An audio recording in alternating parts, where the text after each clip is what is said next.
Point অ্যাক্টিভিটিসের অন্তর্গত আইজিডিসি যে project Dhalai এবং নর্থ ত্রিপুরায় যেটা চলছে 400 জন বেনিফিশিয়ারিকে আজকে ইয়ান ডিস্ট্রিবিউশন করা।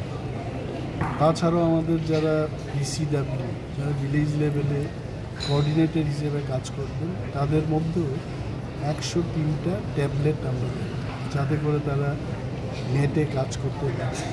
এবং এই প্রজেক্টটা তো আসলে জার্মানির থেকে এসছে এবং আমাদের ফরেস্ট ডিপার্টমেন্ট এটা ইমপ্লিমেন্ট করছে। তো অনেক জায়গাতে নেট দিয়ে কাজ করতে হয়, সেগুলো আমরা আজকে বিতরণ করব। তাছাড়া থাকবে স্পোর্টস সাইড।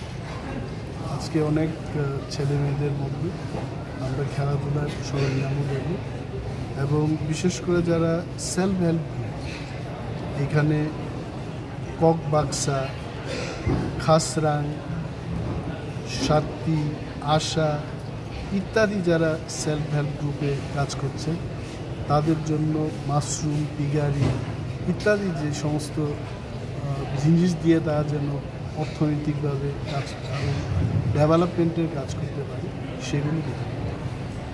এবং এটা যদিও গ্রীষ্মকালের এই সময়টাতেও আমরা আসলে আগামী শীতকালে যেন আমাদের বেনিফিশিয়ারি শীত থেকে মুক্তি লাভ করতে পারে তার জন্য কিন্তু ব্ল্যাঙ্কেটের প্রভিশনও আমরা রেখেছি, যেহেতু এটা আমরা কিনেছি আজকে এটা আমরা